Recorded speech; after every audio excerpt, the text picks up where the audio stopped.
Today's episode of the Meet the Brave podcast is powered by Northwest Pizza and Pasta, where if you think the pizza is good, try hands down the best wings in the valley.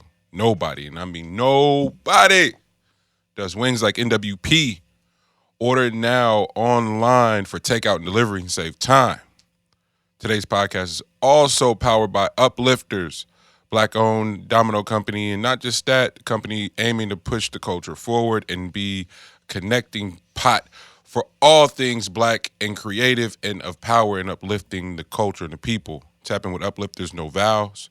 You can find the description in the link. Always, always, always. Today's podcast is also powered by the REEF Studios in Oakland, California, run by myself, Brian Simmons, and my brother OG Jaron. Tap in for any of your audio recording needs, podcasts, audio books, music, multi-tracking, you name it, it can be done.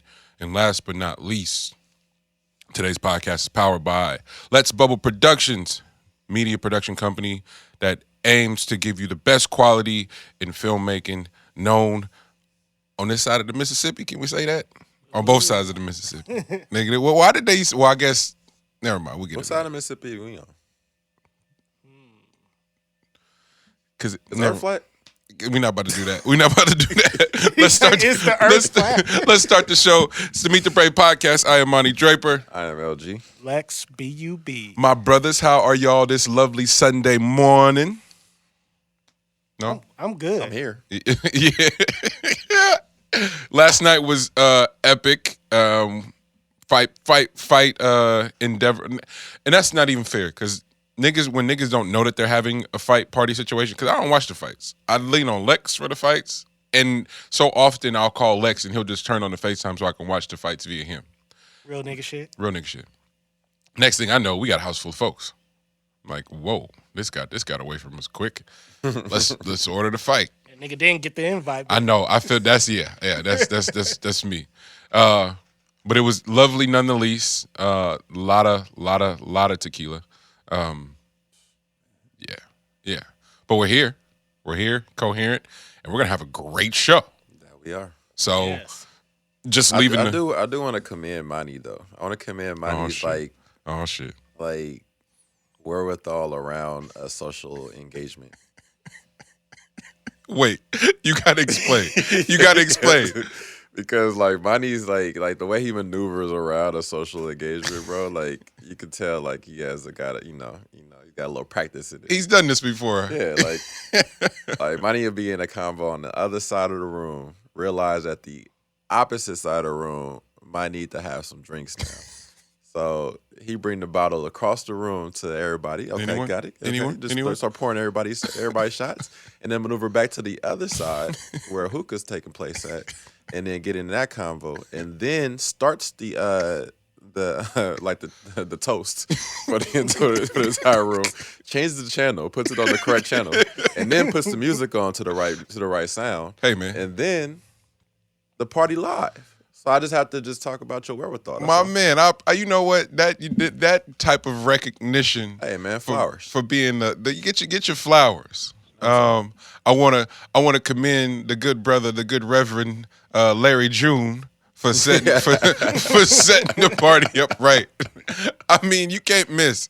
We had June on to start the shit, and then this morning to get the good word. Turn on Larry June, man. Free game. I literally just tweeted. It was like, let this nigga Ye start a church. I don't see why Larry June's church wouldn't be fucking spilling over, man. Numbers. And the church of numbers. Come get this free game. Church of numbers. Hey, don't check me. Hey, check the air quality. Hey, you hear me? Hey, somebody Don't cut check. that out. Don't check me. Check your back too, bitch. You God damn it. Edit. Edit. I want to thank everybody on, especially YouTube, bro. Watching the subscriptions go up is crazy. So imagine having a church of numbers though, because like you gotta think about it. Like think about like how you enter it. Why we started. Imagine like how you enter into like a strip club is like how you enter into the church of numbers. ATM right there. The ATM is right there. And if you really on your game, we not even gonna charge you no fee. We not here for the fee. Just take the money out. Hey, church of numbers don't charge no fee to get your money. What you gonna do? get your money out because they not charging no fee. It's brilliant, man. We here all day. We just do ideas. That's just what we do. It's an idea show. We just throw them out. If you are watching via YouTube, it is solely because Let's Bubble Productions make shit crack. And our brother, man, hold on. Let me go backwards because I've gotten nothing but great reviews. Is there a nudist church? This nigga is about to be. what? Actually, there is. There is. There is? There is. That'd be small. That's a cold idea, bro. Like, no clothes. Hey, check your clothes at the door. Just a close check. Clothes check. You know what I mean? That'd be crazy. Because, like, you got to come in here as pure as possible. Mm. You know what I'm saying? Like, you can't be coming in with the clothes that you just came from the crib I with. see what you did there. I see what Where you all the did. sin is at. Yeah, I was about to say, Keep going, because the keep sin going. is in the air. It's polluted. You know what I'm saying? Huh? Think about it. You know what I'm saying? Damn. You got to start out. You got to come in here fresh for you to leave.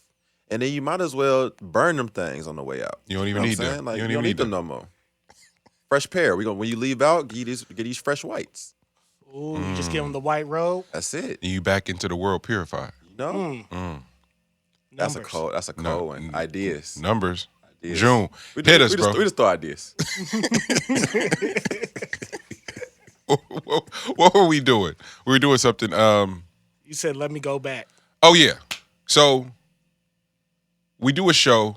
We this is episode 141, if I'm not mistaken. And Hold up. 141? 141. 9 more to 150? 150. 150, fellas. I appreciate I'm proud of us.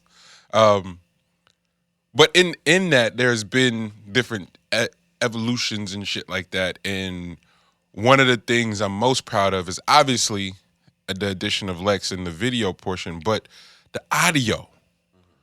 And what my brother Push has brought to the show. So all the listeners, I'm gonna need y'all to show my brother Push some major love. Push Kalan, and one of my favorite creatives, writers, producer, MC, cameraman. This nigga does everything. But what he has done for the show is mightily increased the sound quality consistently. He does the audio for both the Meet the Brave podcast and Grand National Radio. And shit just moves so fast. It's hard to just, for niggas to get their flowers and get their love for everything that they do. So for all your mixing and mastering needs, tap in with my brother Push Kalan. His information will be in this week's description and always going forth. But I want to thank him publicly on the show because he's just done such an amazing job.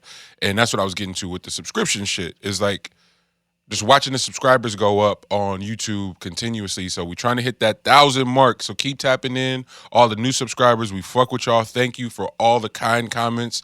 And even the ones where niggas don't fuck with us too much and are roasting me. It's great too. It's awesome. We need the hate. We need the hate. Bring it on. No, it's truly though. It's like we don't get a lot of hate, which is awesome in itself. But even if there was, it wouldn't be like actual hate because it's a fucking podcast for crying out loud. Niggas is open to being wrong, and we could also fight. So it's like cool. Like it's also the other thing too. Like if y'all want to do it, On the line. so subscribe, hit the notifications button, and continue to tap in. If you are only listening on Spotify Podcast, Apple Podcast, Stitcher, Simplecast, Castbox FM, cannot thank y'all enough for continuously tapping in, and that is an ode to our brother Push. So all the more reason to salute my brother and say thank you because we're able to retain so many people on the audio platforms, man. It's really, really dope. There's so many different ways to consume fucking podcasts, and so the idea that across platforms people are tapping in, we thank you. Now, Yeah, we talk about like how you when you're in a like when you're at a fight party, how naturally a fight party with alcohol makes the entire room start talking about like how good their like hands, how good they, yeah, that so and that and like wrestling technique. But I didn't like what your options are, like what type of fighter are you? I've never seen that from our crew last night, and so when niggas started sizing each other up, I was like, what's happening in here? This nigga Poe was telling niggas what weight classes they was in and whose weight class it's like, and his measurements was mad off. It's like yeah, I'm in their weight class. It's like, nigga, Ellen Todd, how you figure you weigh the same as him? Really? He was like 2 and up. I'm 2, so 2 and up. Yeah, that's what we doing, right? Naturally. Niggas like, no, dude, you 199. It's like, bro, what? And Todd hella funny because Todd he be hella cool until some competitive shit gets That's put it. out there. Then he was like, Naturally. then he just clicks. He's like, oh no, like this ain't the same game, fam. Like I'll wreck you. Like what are you talking about? But trying to be cool about it at the same time. Oh, that shit was awesome. Bro, that shit is great. That shit was awesome. I did feel like Martin at the fight party though. I was like Martin just want to sit in his seat and watch the shit, and he and then come back and he missed the shit. But I did get to see it. Let's start there. Easy segue in. Lex, our resident UFC expert. Pod. I don't know. What are we doing? Bro, tell that nigga to pod, bro. It's hilarious. I don't know what y'all want from me, man. Hey, man, topic pod. As the world knows. Dustin and Connor. Yep. I'm here for it. Connor got melted. Dribbled on as the we call it. I ain't never seen no. Let's not do that to Connor. It's fighting. Yeah. So then there's that. When you've been able to like leverage popularity and fame as well as he had, like immediately there's people either like you're polarizing, right? So you either got motherfuckers that's rocking with you or people that want to see you lose. I personally didn't have it one way or the other. I had not seen Dustin's fight. I had not seen him fight before either, too. So I didn't have it one way or the other. I just wanted to see a good fight. And the way Connor came out was just like he looked great. But somebody said it last night, and then you came in and confirmed it this morning. I was like, oh, okay. Just yeah. He's a slow starter as far as fighting goes, Dustin. And so if he makes it out of the first round, nigga, you're in for a war, pretty much. And that's really what it was. And on top of that, like, everybody remembers Connor from his heydays. Yeah. When he was really beating people up. Yeah. But you got to think he was consistently fighting. So, he always, I guess you could say, in that savage mode. And he ain't been that. And if you think about his last 3 fights, he's lost the last 2 out of 3 fights. Yeah. So, whereas Dustin, he been in wars. Yeah.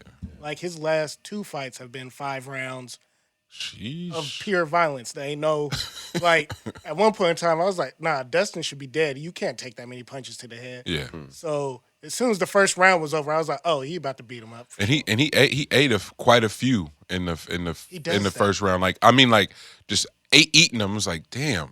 Breakfast jacks. Yeah. All day. Literally.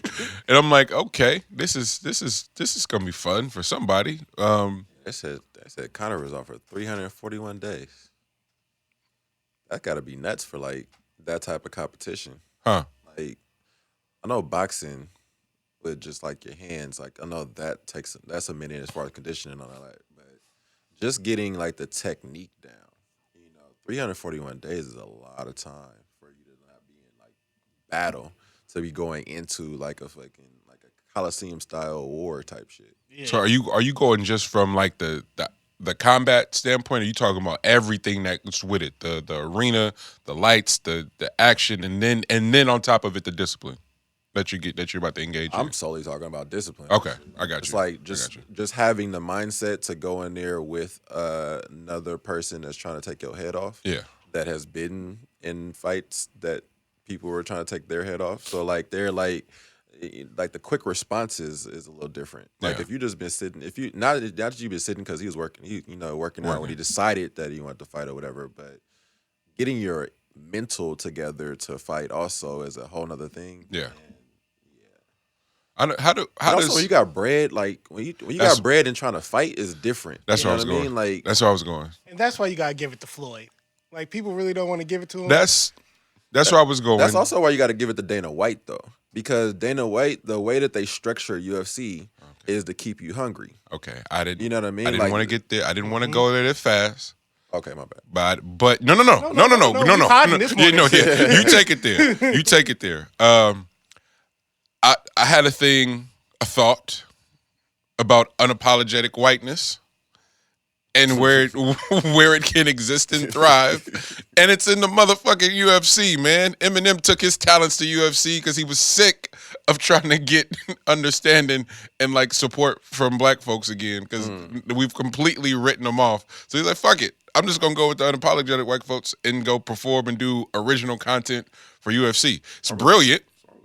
Not mad at it at all. I just had a thought. In Dana White, if there was a poster child for unapologetic whiteness, I think it's Dana White. and they white Jesus. Man. Just chilling together. That's all. I just a thought. I mean, Rogan's over there, you know, like it's Nah, Rogan be tap dancing. Like when you watch the show, because he'll talk that shit until he has a prominent black figure on the show, and then that shit changes completely. Because he was like, I don't understand white privilege, all that silly shit he was saying prior to having like prominent black folks on the show. Like, and I was like, wait a minute, like, what happened to that shit? And by the end of the I get it. I understand. Yeah, I'm like, oh, he could flex his unapologetic whiteness. He's not though. Dana White don't give a fuck at all. Most of the time he does though. Like, because most of the time he doesn't have like. There's not black guests all the time. Not true. You know, you capable. You have a black guest because you can't help yourself. But Dana White do that shit in front of his black fighters. So that's why I be like, oh nigga, you got that film. Yeah, but Dana ain't got no pie. Like Dana ain't got to. Dana ain't got to show you consistently who the fuck he is, bro. Like, what you think Dana really be on? Probably hunting. Probably that shit that you saw in the Weekend video. Facts. Like over like in the hills somewhere. Yeah. Just ordering people. See, I was gonna say the most toxic shit ever. What? Just fucking escorts. No, that's a given. Like that's a normal Tuesday. That's part of the ordering people. Yeah, that is definitely part of the ordering people. Probably got some investments in the traffic. Oh man, nah, that shit. Once I seen Eminem do the no, because it was like original specific content for you. Was that 257? Yep. Yeah, UFC 257. And I was like, oh, it finally clicked for M. I'm not about to keep trying to do this shit in this realm where my whiteness is throwing everything off. So let me go get the bag with the whiteness. And I was like, thank you. He did a Cypher 2.0. Essentially. Yeah. Essentially. It was just like, and I wasn't mad at it. It's like, bruh, go get you did all this work. You leveraged it. Black people like have woken up and are not falling for the shit no more. Stop trying. Yeah, I mean, once if you're a white person, you get to like a certain age and fame level, then you just gotta cater to your people. But he talked all that shit about Kid Rock, so he don't want to do the same thing that Kid Rock did. So, but now it's just like, nigga, I get it, but naturally, like it's what happens. Naturally, black people are gonna do what black people do, and they gonna be off you. You know what I mean? Like black people ain't on you. Black people not on you for long, bro. Wait. They not on their own people for long. Black people gonna do what black people do, and they not gonna fuck with you no more, bro. Like they not on you for long, bro. Like it's you got a short window with black people, bro. Oh man, that's awesome. So you saying Post Malone is out of here? What? Post Malone probably when Post Malone come out of the pandemic. He go straight country, full country. He about to really cater to that cigarette smoking shit. Who else? Who we missing? Justin already gone. Justin been gone. That man Both in the Justins. wood. That man in the wood shit. Both Justin. That was heartbreaking. Other Justin about to be a preacher or some shit. Oh no, he been the One Lonely Nigga video. Ruined it for him. I thought that's what Rosa stopped. It did, and then it was like, oh. But what's funny is like all the white acts have one of those. Like once Eminem's video came out, or the record, it wasn't even a video, it was a record. It's like, wait, all of y'all have one? Like all of y'all made one of these at one point or another? That's impressive. Like the consistency. You know what I mean? It's like, oh, y'all white for real. We gotta stop doing that shit. Just letting, oh, he ain't white. He good. No, nigga. He's from the Midwest. He racist for sure. Or comes from a racist stock. I don't care. Eminem show was awesome. It don't matter to me. I don't give a fuck, bro. Like I genuinely don't care. Life. Marshall Mathers LP. That's what I'm saying. But that's what I said about unapologetic whiteness. Like the pandering that white folks try to do is like, bro, you don't save your tears, all your fragility. Keep all of that, my nigga. Like it's not doing nothing for me. Keep it a buck. I can do way more with you just being openly who the fuck you are. It's not doing nothing for you. It's doing ways for themselves, man. Like for each other, man. Like it ain't nothing like crocodile tears amongst white people. Like just- white people to I another white just feel person so like sad. doing crocodile tears. I feel so Nothing sad like for that. the people. What, bitch? We in a war right Like that, now. like, I mean, like what? that's how you really show like sincerity. Yeah. You know, because like they ain't got there's not too many emotions on that side. You know what I'm saying? Like so you gotta like show sincerity. They don't do it with themselves and then gonna come over here and do it with me. Bruh, get out of here with that shit. Like, I got shit to do today. Literally. Like, I have shit to do today other than be sad about how fucked up this world. Happy inauguration day. Happy last day of Trump. Bro, that If you shit don't is get the funny, fuck bro. out my face with that, That shit is funny. this country been fucked up. Y'all let this nigga stay in office all 4 years, and now it's like happy last day. Nigga, he here because of you. And now we got to celebrate the last. Man, please. Also, damage- that's very similar to like the 31st of the year, like the 31st of December, and then crossing over to the 1st of the next year. Like you think that automatically everything that happened that up to that point is not about 2021, to switch up? baby. New life, new me, new. All right, you got to That you stop. set all your goals. You got to stop. You got to stop. You got to I stop. guess that's what the inauguration is just setting your goals. Like everybody go to the gym and shit. You gonna be different now. Yeah, You're not gonna be all the way racist. bro. You know what? I'm not even online, but the funniest shit that I saw was the fucking Bernie Sanders shit, bro. Where everybody had oh them my sit- god, my You see- nigga you- sitting they like got- this, bro, with the mittens on. They got us. My mom got us. My mom put them on the couch with us. Yeah. Oh yeah, She put that nigga on the couch with us. bro. Where this nigga find the mittens at, bro? Mittens. Mittens is I haven't crazy. seen- I haven't seen. Where can you get a mitten at? Mittens is crazy. They look like they were homemade. They had to be. That's probably something his mom knitted a while ago. And he just held on to them. I don't help me. Maybe y'all can help me walk through the processing of that as a whole. Like how do we convey that? It's like if you need anything If you need when George Floyd was, it's like, if you need anything, I'm here for you. If I need anything, what? Like, do you need any? You just watch somebody die in front of people and be strangled for 8 minutes and 40 seconds. Like, do you need anything? Like, what? Like, why is it a like? Or maybe I'm tripping. It feels weird. It feels weird for white folks to see something happening in the world, period. Specify it to some emotions you should have, and then turn around and go, hey, if you need anything, I'm here, but just go back to being white after they say that shit. Like, it's a really weird thing to do. And it doesn't stick for long. it's literally a thought. G, it's like I'm gonna say it to you to make myself feel better. Then I'm back. I'm back to being back on whatever type of time I was on. And so the Eminem thing just was fun. It was just funny to me that it happened the way that it happened. The UFC 257, Trump leaving. We're gonna talk about that niggas on the way out. That's how you go out. If you're gonna go out, nigga, let's turn up. Let's do it. Him going out. And I'm like, and then still that conversation. Eminem, I feel like Eminem comes up on every debate show of rap or whatever about this. Where does he rank? All that. Does it matter? First of all, does it matter? And then you're like, if at this point you've made so much money, do you even have to keep trying to fit into a narrative and prove people wrong when you could just fuck it? So seeing him do the UFC shit, I was like, that's awesome. Like, I'm happy genuinely happy for you, because you don't need this stress over here. These folks asking you to prove something that genuinely doesn't matter, nigga, because it's done now. It's over. So anybody trying to hold anybody accountable on some weird shit is just all the way strange to me. But is rap not very similar to like sports in a way where you just get caught in like a bubble and also into kind of like a childlike idea of how life works? You know what I mean? Like you kind An idea of how life you works. kind of coddled into like a situation where like all the attention is on you. Yeah. So you're constantly grasping for the same attention that you would have at whatever peak that you witnessed. Yep.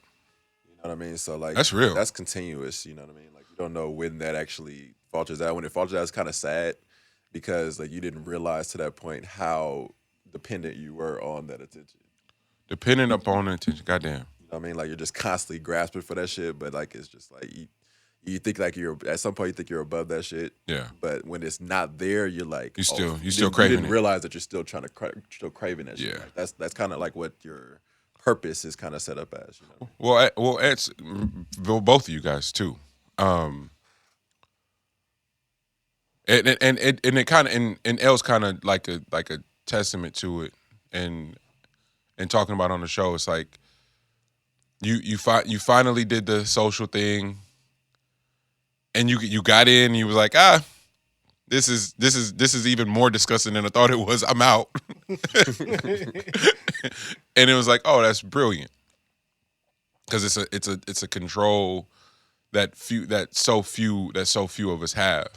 And I'm for sure not about to try to be the nigga that presents itself as more righteous. I got fucking however many Instagram pages or you name it, and on Twitter and shit.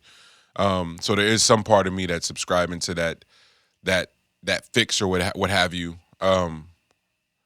What is that thing that I'm just going for bang for your buck success story? What M has accomplished versus the average motherfucker that is just that may or may not even be pursuing anything of any sort, is just happy existing. The spectrum of that, and still needing that fix of some random stranger liking or disliking or commenting on your shit, like that is a crazy fucking paradox. M's a little different though. Is he? You know, like, yeah, okay, that's what I was... M's a little different just because of his upbringing. I don't think you ever really get over that because you didn't have it. You didn't have that like attention as a child. Well, you know what I mean? Like I think you constantly have that. That's also what I'm getting. How many of your new bloggers, your like how many of your rappers and your sports analysts, that were nobodies are lit now, and I mean, that speaks to the drive, though. Like the drive of it alone, like the sickening like drive you have towards this type of thing. Yeah, a lot of that shows, you know, like, and that's kind of how like this whole thing is set up too. Yeah, like it's set up for you to be a broken individual that's always like pushing yourself to the brim. You know what I mean? Yeah. Like that's really what the like society wants from you. That's the only thing that society like embraces, you know. Yeah. Like, if you're like healthy and shit like that, society don't want nothing to do with that shit. So then it'd be up to the individual on like what they want out of their health, you know. And for the most part, individuals don't know how to be healthy, so therefore they go with what the rest of the crowd is going towards, which is being a broken, fucked up individual that needs attention from the other fucked up, broken individuals. You know what I mean? Like y'all just trying to put pieces in, like put square pieces in the round holes, you know, like you're just constantly just fucking around with the same thing, you know what I mean, and not allowing yourself to actually get the right piece, put it in, because then if you put it in, what the fuck are you gonna do next? You know what I mean? Like what's after that? You know, and people don't want to know what's next. There's a few people that do want to know what's next. Elon Musk wants to know what the fuck is next all the fucking time. Did he really buy Mars? See, no, but this is such a dope segue because at one point in last night, niggas had a full blown debate about EV, bro. Elon Musk. It made me so proud. It made me so proud. It's like out of all the things we could be debating over, we are literally there talking about fucking electric cars in the future and trying to forecast what company's gonna do what. Apple and Kia versus fucking Tesla. It was a really proud moment, and it's like hella indicative of the show. And as we're talking about need for status and all this other shit, and it's like, it's also reassuring to know that you are right. You know what I mean? Like Yeah. you're around the correct people. Facts. You know what I'm saying? Like the people that are constantly going to push you mentally. Yeah. You know what I'm saying? And that's fucking important. Yeah. You know, to the grand scheme of things, especially like for fucking black people. I think black people have so much within them. So Yeah. you just need to unlock it. And the motherfuckers that we were with, Yeah. and the people that were always around, Yeah. is like who's helping us unlock new shit. Facts. You know what I'm saying? Like I think a lot of people are bringing a lot of stuff to the table. Yeah. Bringing a lot of stuff to the table. Now that's epic in that regard. And it not a perfect pivot, but a pivot indeed. In no one is still yet to sort of explain to me how the impeachment process works. If the inauguration happens the way that it did, Trump got the pardon 100 and however many people on the way out, if not more. So does an impeachment process happen later? Like, is it the legal? Is it strictly a legal battle thing that'll determine whether the impeachment is real, or is he actually impeached and the league and now they can prosecute him? Like, I'm trying to understand that because it's all. I'm just like, what the fuck is happening? Don't they have to do the vote in the Senate, or did they already do that? They did that, Oh, they did it? right? Yeah, they bypassed it. I think they yeah, they did. Like that was like the initial thing. Right after the storming of like the Capitol shit. Mm-hmm. That was like next day shit that they did for that one. Okay, so and I'm certain somebody for that listens to the show will chime in and let me know specifically. So I appreciate y'all for always doing that. That really doesn't have. I mean, it sort of impacts this part in trying to understand how the pardon works. We've seen it at the end of Obama's President Obama's term, with the pardons and who got pardoned and why they got pardoned. They don't feel disgusting to nobody. Like I get it. Like I'm celebrate that folks are coming home. I'm all for it. The celebrity element of it this time around was kind of and it's a weird thing to do because these are black men we're talking about, and maybe it's just because all the celebrities' names kept popping up everywhere, but I didn't hear nothing about no women. I didn't hear anything about some of the freedom fighters that have been locked up for forever over shit that is questionable. Go ahead. Do you think Trump would pardon them? No. So so you absolutely right. Like don't do that. And it's not. Did they ever pardon them? Thank you. That's what I'm getting at. Like throughout the history of pardons, have they Dude, pardoned freedom people? have they ever? And I feel like the answer is no. 100% no.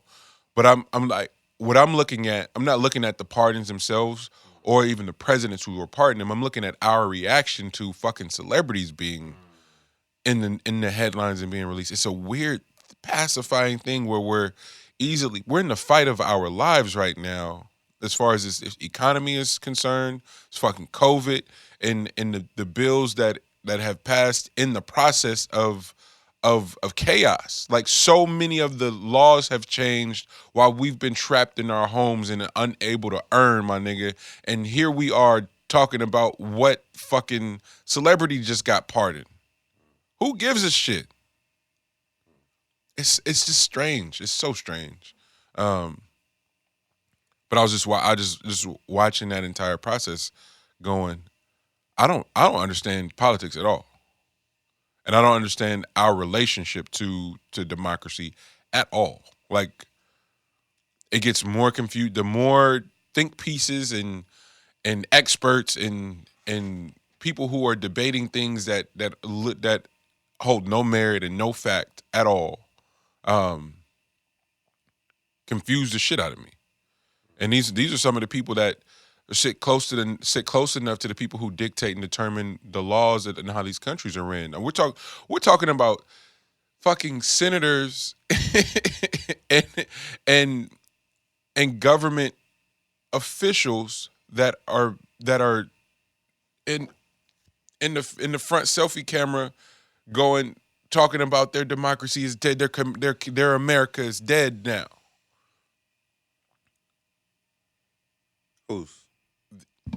Whose? Theirs. And I'm just like, yo, this is bugged the fuck out. Like, if this don't open our eyes and go, that was a buzzword this year. What? Democracy, right? You got 200 extra points if you use that word. Yeah. And it don't exist. Like it never has. Like, to my understanding and what it's supposed to mean. Yeah, it's kind of held up there with like American Dream. Facts. You know, like it was something that they were just like. Facts. It was a great marketing ploy. You know, like it kept people insisting on the next day. Like eventually you can get this. Yeah. If you just keep on trying. Yep.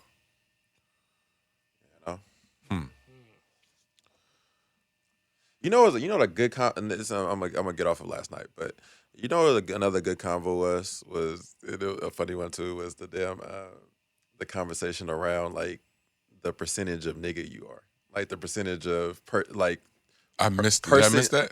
I think you might not have been around for that one. So like it was a percentage of person you are that are ready for like. Oh, that's right. I caught the end of that. Yeah, I to caught be the with the individual and be able to take this shit on one, right? Yeah. So we came down with a full blown criteria where we was trying to figure out the percentage of person you are to get this shit done. This is awesome because we there with folks that are married, folks that are in like in relationships, you know, like, and then like folks that are single and newly divorced. Like we had a whole spectrum. Yeah, like we had a whole deal going on. So we were trying to figure out like what the criteria was on like putting this all together, and we came down to like a solid one that we probably need to post or put together or some shit like that. But the main thing was like people being like overly confident on like what they think they are, as opposed to what the idea is of like what other people have seen, you know, what, or even just like what you may actually be. Was an interesting topic that we came across, and like how realistic you can possibly be in that situation. Because like if you're constantly thinking that you're a higher percentage than you actually are, then you may be further behind than you may think in the grand scheme of things, like the grand spectrum of things. I mean, it was an interesting topic. I think that's that was a good one. Yeah. I don't want to go into too much. No, it was fascinating because I think it's a thing that, we had numbers. Comes up. Real numbers. Comes up more than we know, right? Where people are put in these positions to, you know, sort of figure out what you think your value is. And was that your topic or was that a listener? That was my topic from the conversation that I had about what we conversated with the fan question about last week. Yeah. Oh, how'd that go? It went good. It went good. Yeah. Okay. He did not do it. Okay. My man. And he was like, man, they brought up so many things. Because, see, he had talked to people in his age group, and they were just telling him to do it. Do it, yeah. It is sort of a, never want to bash the youth at all. I mean, they don't have a horse in the race either. Yeah. Don't want to bash. If I ain't got a horse in the race, yeah, nigga, do it. You know, but like, I do want people to be better. That's all. That's all. It's like you're so dumb when you're a kid, man. And I shout out to like my OG mentor. So Morgan, like they would just listen to me rant about shit that I thought I knew, and you think you know every fucking thing when you're 25, 26. You don't know shit, man.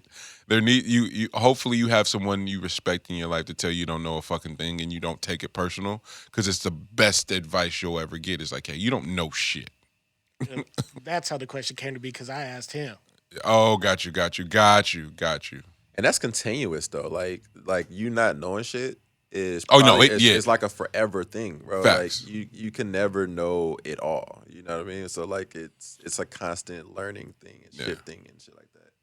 Yeah. So in the conversation, how to increase the value of the D. It's like it's a very good point, man. Women got all the power. Shout out to them.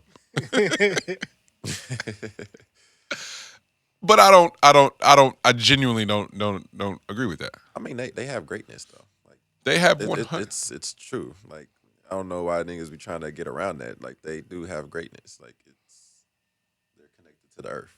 Yeah. Facts. What the fuck can we do about that? Facts. We ain't got no connection to the fucking earth. I think the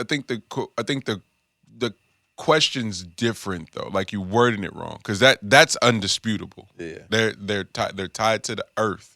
Nigga, there is no surpassing that. So that is what the pedestal, if you will, is. However, the bar is so low to be a stand-up nigga, and niggas still can't fulfill that, bro. The bar dumbass low. Seriously. Talk to some real ones out there. I'm not talking about I'm not obviously not grouping every woman together, but talk to some women's Talk to some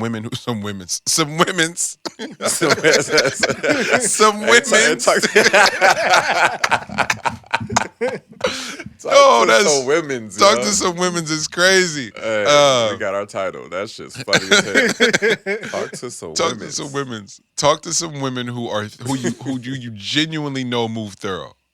And when I say that, I don't like literally have this. Are independent, are assertive, do all of the gangster shit that women do, but still hold space for relationships and being in partnership and understand that dynamic. Obviously, this is one track, and we're talking about a man, the dynamic between a man and a woman in a relationship. That don't mean that other people that subscribe to other sexual orientations aren't thorough. This is literally just in a vacuum having this discussion here. Bruh, some of the most thorough women simply are just like, hey, at this point, my nigga, you can do whatever you want to do. Seriously, they have lowered the bar for us mightily, and niggas is still like, yeah, I ain't ready to live up to them standards. It's like, yo, they're not even asking a lot at this point. Bro, side note, why people put so much shit on chicken that isn't seasoning? Yogurt. This gonna do the trick. Things. There's so many things attached to their chicken that is not seasoned, bro. That shit is crazy. They'll be like, see, what you gotta do is rub your chicken in watermelon seeds. Watermelon seeds. Bro, real life, they just grinded seeds just now, bro. And that was their seasoning. Like, seeds, they got no taste to it, right? Oh man, that is hella funny. Like, who came up with that fucking idea? No. How to raise the value? How to raise our value?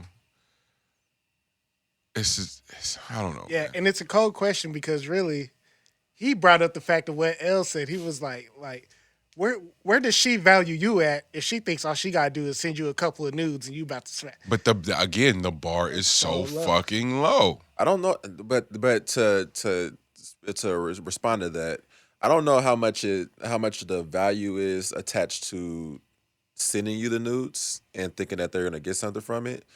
All this shit is testing. You know what I mean? So like if we are going on to this conversation now, if you value your dick, then those nudes you'll see and be like, interesting. And that would be your response. Nigga, and go on that. Twitter. There's a whole wormhole of just naked bitches on there. You don't like. You want bitches in the news still impressing you is so 1998. Like what? Niggas is impressed by a nude today, bro. You tell her she got to make a gift now, bro. You better at this point you better make a feature film, motherfucker.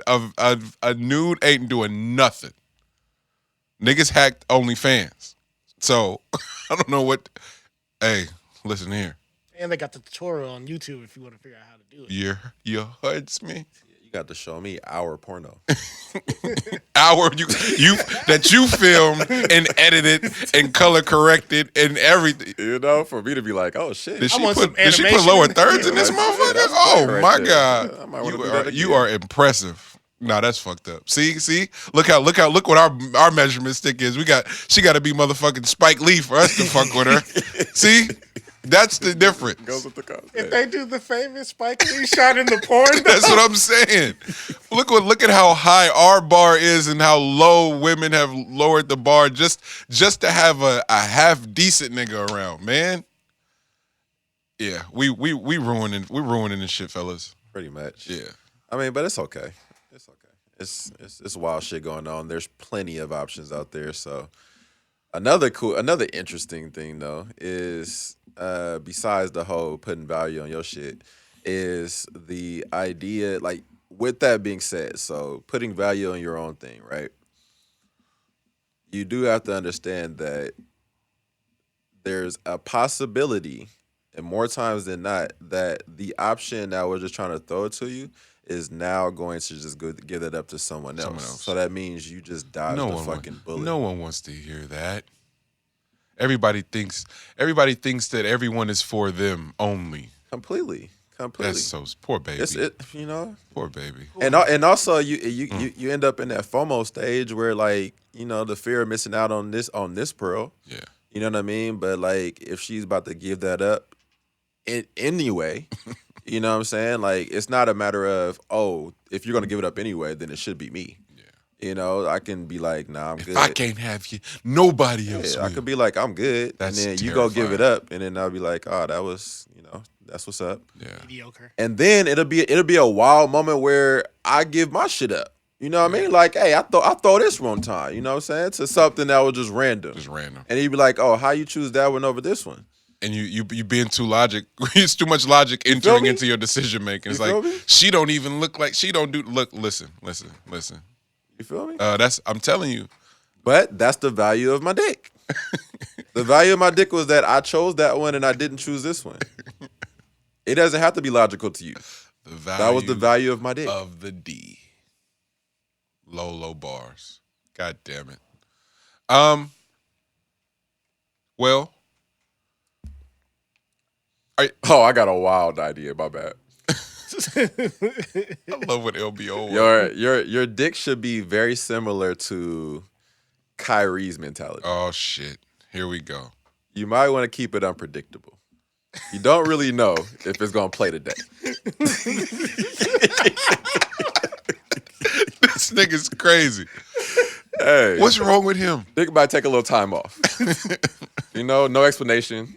I told the people that need to know. But niggas don't ever question how nice you are, you though. Feel me? I see what you did there. I see what you did there. That was impressive. You know, I see what you did there. That's it. That's it. Well, now that we're using sports analogies, it's perfect segue into the Tiger doc. That shit is crazy. Yeah. Thanks for putting me on. Lex goes, hey, I'm going to need you to... See, that's what happened, too. Like, y'all come in here and y'all just run off a whole bunch of fly shit that I absolutely need to watch. Lex went out of his way to remind me that he already told me to watch it. It's like homework. That shit is crazy. Yeah. Have you seen it yet? I missed it. Oh, my God. Crazy? Stick with it. Hey. You asked an important question based off the doc. And and it's funny, I had a similar thought, but wouldn't have worded it like that. Oh. What'd you say? I said, is cheating hereditary? Ooh,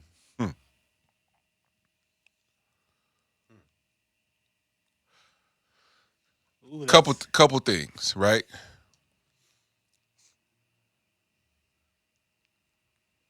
For the guys, I'm not going to speak for everybody. I'll speak for myself. Part of my entire existence was like, I got to be better than my pops. Not some shit that I made up on my own. This nigga literally hemmed me up and was like, you got to be better than me. And I'm like, nigga, but I want to be like you. You got a spot. And they're like, nah, nigga, I'm not none of it. So then that encounter was so traumatic that it went from like wanting to be like that nigga, like, man, I don't better that nigga.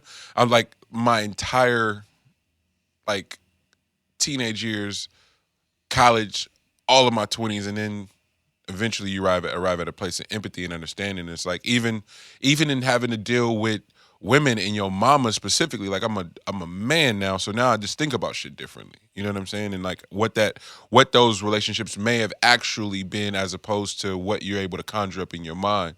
Not who's right or who's wrong, but just the dynamics of it. As you're coming of age. And so monogamy, partnership, all the nuances that go into that, and shit, not just cheating, nigga, but being cheated on and what you allow. You know what I'm saying? It's like so many women from a particular era had dads who was fucking around and they knew were fucking around. So what their threshold becomes and what they'll allow a nigga to do is completely different. So many niggas had mamas that who was forget the homie that was like, nigga, I had hella uncles that just came. It's like, god damn. You know, but it's a real thing, so it becomes what you allow and what you expect. I personally come from just a specific subculture where it was always situationships, hella situationships. And so when you start normalizing that, nigga, like you become an adult, you like, I can normalize having hella situationships. Like y'all go together? Nah, this been my partner forever, but y'all fucking on each other for sure. You know?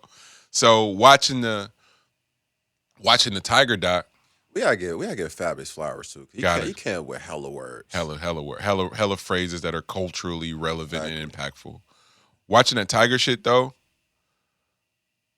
what his pops was portraying and sort of carving out and cultivating, and then ultimately the standard that Tiger had to live up to, and then him denouncing his blackness for whatever reason, my mind connected all that shit and was like, oh, so now you are 100% pigeonholed and don't have the cushion and the support of the black community at all because you fucked that off. Like it was like in the beginning of that doc, all the black people that were showing up going like, yo, this is so dope, like hella hype. And then for this nigga just to go, I ain't even black, man. Okay. Well. Do you remember what he called it? Calicamasian or something, whatever that word is. There's a word for it. That I felt like that nigga made up that day. But when they show the old home videos of the books and shit, like, oh, of course that nigga made up that word because he's like hella smart. Like he not Tiger, and that's what part of that doc was so impressive is. I think I always just sort of dismissed him as just a golfer. That nigga's like world class, like brilliant, or at least had the discipline to work hard enough to be smart, be one of the smartest kids in his class. So it wasn't just as simple as that. So you start adding all that shit up, and I'm going around the world and like trying to connect it. I don't know if the shit's hereditary though. Like some of the most stand-up, beautiful men in relationships that I like, yo, that'd be some fly shit to do. Either have a real unique, honest relationship where can't really call it cheating because they got an understanding of communication. It's not the same thing, or they don't fuck around at all. Yeah. I got my niggas that do, but I'm talking about the niggas that either don't at all or do, and their significant other, their partner is in on the shit. Come on, man. So hereditary, I don't know, but I do. There is no way of convincing me that how your parents was giving it up and how people in and around you was giving it up don't impact how you decide how you want to move for yourself. Like there's no way them two things are separated. It can't be. The other thing I just want to say about that doc is when they were interviewing the dude from the Inquirer, it really showed how nasty the world can be. Because he was like, yeah, we finally got to turn the most purest person on his back and make him look evil. That's all they want to do. Great. He was like, I was like, wow, it felt great. So that's why, and so That should be a lesson in life. this is where niggas be black men specifically be so gung ho to go in on LeBron, and when they're never talking about basketball, they're talking about his like him arguing with the ref. They talking about everything but the fucking game, and I'm just listening, and I'm going, oh, this is an indictment of you. It's not an indictment of this nigga. These fucking this is theater. Like, are you talking about arguing with the ref? This is a game within a game. Oh, you ain't never played for real. So that's one part of it. But it's like there is this need to go for him to have a moment. Like, that's why the world was so polarized when he did the decision and got the decision wrong. Nobody talks about the business that was done behind the decision. How many folks made money off of that measly ass interview of him announcing where the fuck he was going to play basketball at? Hella people got paid that day. Mm-hmm. So my nigga, like, let's just reevaluate some things. Including folks went to school off that. No one discusses that though. How quickly they jump to some shit that don't matter, and it's like, oh. You want to ruin somebody as a means of just being aligned with you. I mean, but even calling it the decision though, because that's a whole like ploy in within itself. Like, he didn't come up with the decision. Like, the decision was something that the media ran with. Yep. Which Lex sending that thing over this week, the 12-minute doc thing, on like how they were able to mince words and send it out. That was fresh propaganda. What town in North Carolina was that? Wilmington. Yeah. The history of Wilmington. Please watch that. Lex sent us some shit to the group chat. 1898. Yeah, I think that's what. 1889. Yeah. Brilliant. No, my bad, G. Yeah, but like that's just propaganda within itself. So like, if someone's not giving you something, then you figure out all ways to get it from them by any means. If someone's not giving you something. You know what I'm saying? Like, if somebody's not giving you the reaction in which you would like to get from them, or they're not giving you anything to work off of, then that's when you start doing shit like fuck was that film with Jake Gyllenhaal when he started prepping the situation in order for him to just shoot the area. Nightwatcher, Nightcrawler. Nightcrawler. Yeah, like you have to prep it a certain type of way. You know what I mean? Like, this is how do you get engagement? You know, like, you have to create it out of thin air sometimes. I think that's a lot that has a lot to do with it. Is like when somebody finally fucks up, which is why I really felt like back then when that happened to Tiger and all that shit was coming out. Own that shit. But and that's what made it so sad. Like, once he denounced community, they were able to crucify him and he not have anyone come to his aid because wasn't nobody tapped in like that at all no more.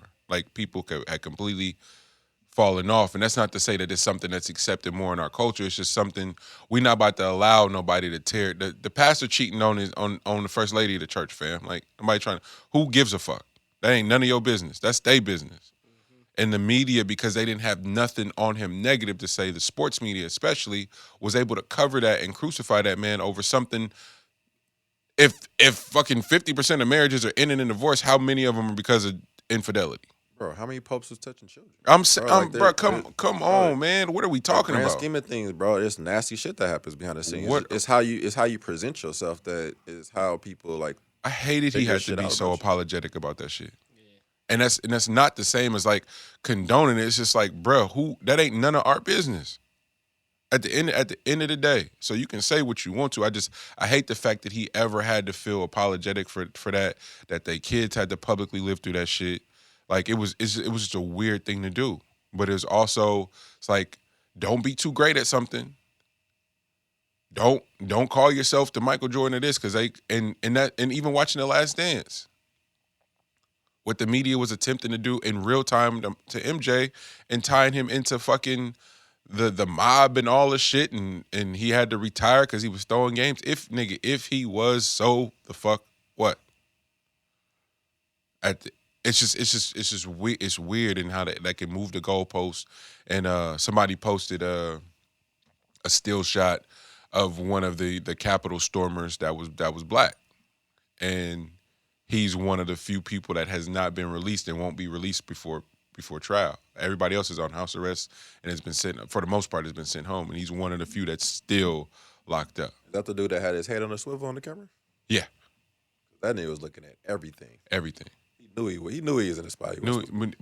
You can't do everything everybody do. Mama told you. I was about to say, your mama told you that early. Everybody's mama in this room told him that. You jump off a bridge. Them motherfuckers jump off a bridge. It's like, no, nigga.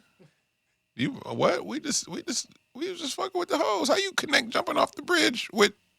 All right, that's just I'm the only one. Nah, I was gonna tell you the sick shit my mom said to me. Because like when we were younger, we stayed on the street. It was like a whole bunch of like Filipino Asians. Yep. And then she was like, "Oh, you think? No, you ain't them. If they jump off the bridge and you jump off the bridge, somebody gonna have a parachute, grab them, and save them. Your ass gonna be dead, nigga. Is that what you want?" I love black mamas especially, bro. They not capping. The fear and the protectiveness and the lioness, they don't have time for your ass to be out here making mistakes that could cost you your life, my nigga. I'm telling you what I know. I couldn't tell you how many times I heard my mama say burden on them shoulders, man. You feel me? They ain't give you no false shit. So that's a real life experience. Wrapping up, are we cheating hereditary or no? I don't think it is. Yeah. It was just a good question. Yeah. I think it can be taught and instilled. Facts. Yeah, I don't think cheating is hereditary. I think it's all in like how you grasp like what your upbringing was, because you can go either fucking way. Like that shit. You can have the perfect situation at the house and end up being a scumbag. Yeah. Or you can end up being a killer. You can end up being like all kind of shit. Like that's not always like from what you've seen or who you what lineage you're coming from. Facts. It's more so about how the attention came in. You know what I mean? Like if you didn't get much attention or you were withheld from being able to receive attention when you was younger, and then now you just have like super stardom and all this attention is coming your way, then more than likely you're gonna fall for a lot of shit. Yeah. You know what I mean? Like you're gonna be less likely to pass up on something. You know what I mean? You might take all offers, and then you might get a little ahead of yourself and start trying to do shit out of the norm of what you know to this point. And that's where you get fucked up at. You know, like I think a Tiger situation, he was withheld from having a childhood. Like that nigga was forced to do that shit. Yeah. You know what I mean? So like Superstardom came, and nigga, you start just doing shit. And that's what his first girlfriend was trying to say too. Like I didn't like how she was saying it, because she was completely missing the part that she was white. Yeah. But there was some other shit that she was saying that was exactly that. But it's like it can't come from you, unfortunately, white lady.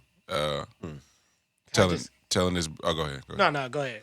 Telling this black man not to be disciplined and focused and figure out the situation. Like essentially she was just like, nah, you just got to be normal and do normal shit. And it's like that's not how that works for us. Like you got to be exceptional. Also, if they were to know who the fuck she actually is and did any background check on her, I'm pretty sure she's A-okay. That's the cold part about those situations. It's like, yeah, you probably wish you could have had Tiger Woods, long term. Yeah, but I'm pretty sure you fell back on something that was okay. No, she's totally fine. You know what I'm saying? Like, she's totally fine. You're not a black woman. Yeah, that wasn't your only shot. This can't come from you. What were you about to say, Lex? A couple of things that I did learn from that doc, because I didn't follow Tiger like that. Yeah. Like how some people was like looking into him hella deep. First thing I learned is he wasn't cheap. He was just in a whole bunch of situationships. Oh, yeah. Because the way the media made it seem was like he was like conning these girls out to come visit him and all that. Tiger Woods. There is no con. Yeah, he was like, the way that they made it seem like he was giving up, since, like you said, that not having attention, he was really talking to these females and they all thought they was Bruce Leroy, the last one, Yeah. the last dragon. And so and then the one girl was like, the reason all of them came out like that is because they were all just really hurt. Were they like finding out at the same time or some shit? Like, yeah, basically when it got public, and then every girl was like, I love him. I still love him. But that's that be the game goofiness. It's like it's Tiger Woods, for fuck's sake. Just shut up. But it's the same thing I have for niggas I'm dead ass serious. Like niggas is ruining it for the hoes. Like some of us love the hoes, man. And the hoes can't be the hoes if niggas is telling who the hoes is. Happiness over everything, people. Hey, that's what I mean when I say hoe. Like I hope my woke sisters hear what I'm saying when I'm not saying what I'm saying, but I'm saying these niggas is ruining it with the hoes. Shut up. Keep your mouth closed. But niggas love to talk, man. Just be quiet. Love to talk. And then the last thing was how much respect all the other golfers had for Tiger. And they were talking about playing against him and just how great he is. Yeah.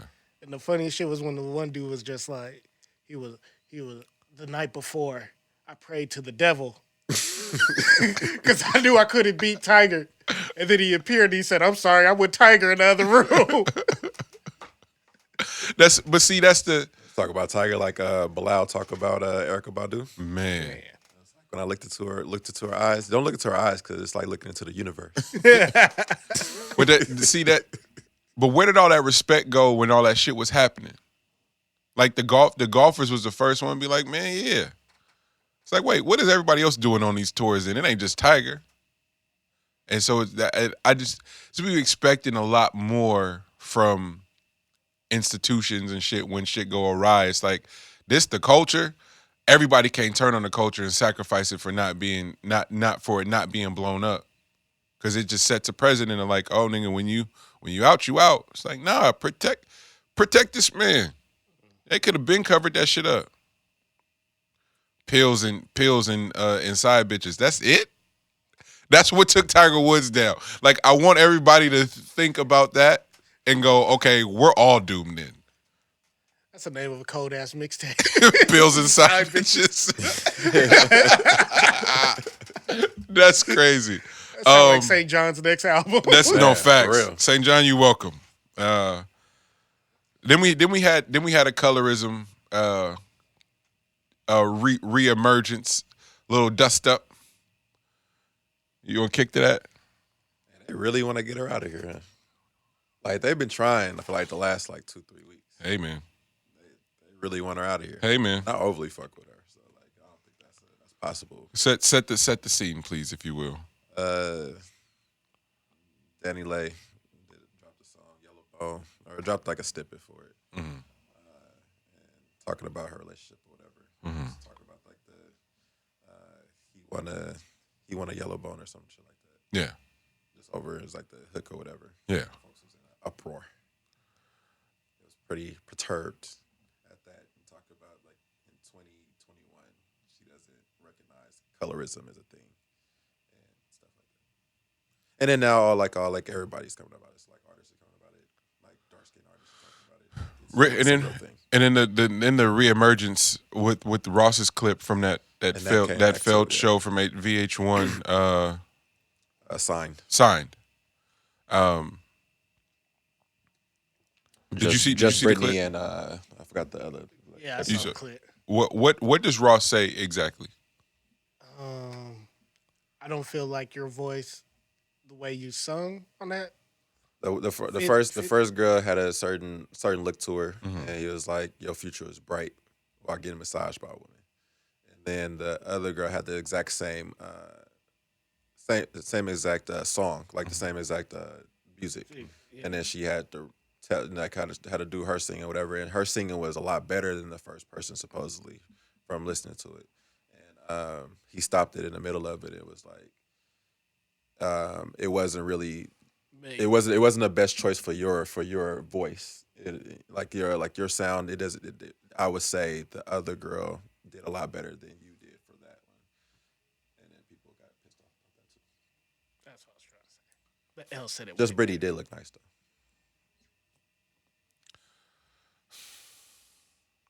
So I second Ross.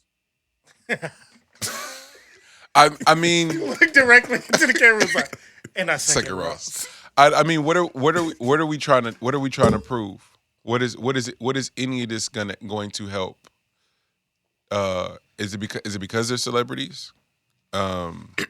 Always because celebrity. Okay. It's only because, like, for celebrity, you can make a wider range of conversation about certain topics that go. Can't you, so we just want to have conversations. We don't want nothing to change. I'm with you. This is all conversation, bro. I got it. Twitter, bro. I got it. Okay. This is Twitterverse. I thought people were really upset. So they're not really upset. Nah, we just had the healing conversation. Got it. Okay. That's a hard no. Oh. This is a matter of talking about, in today's age, you should know about what colorism is, and you should know that the music industry is geared for a certain look and certain sound. So people are still learning this today. Got it. Okay. I don't know if they're learning, because obviously if they'd have learned, then it wouldn't still be a thing to talk about. But thank you. I think it's more so people know the buzz shit to talk about. Mm-hmm. And this was one of those where you can really get your shit off that you've probably been saying for over and over and over again. I haven't done shit about it, but just keep saying it. Keep saying it. I got you. It's just so counterproductive. They was fancying Ross to, like, Harvey Weinstein, and they was doing all kind of shit. That's crazy. Damn. That's crazy. They took it that far. That's crazy.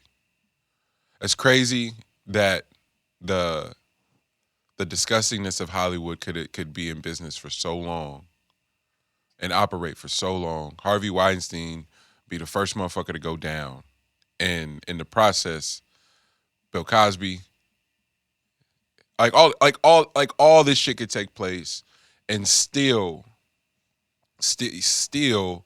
the court of public opinion, black folks cannot be in agreement and unified on that the war that takes place, the internal war, and what we're combating is not our doing.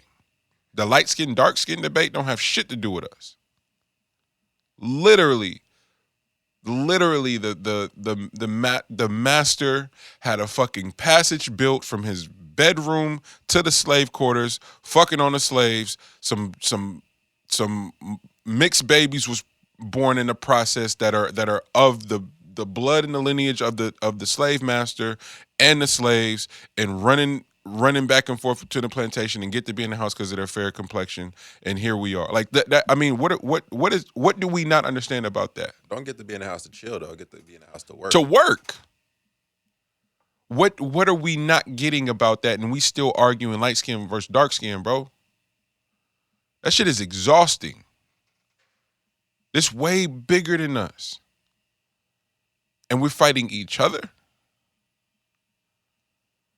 That young woman is confused as shit if she make a record like that and go, I don't see what the big problem is.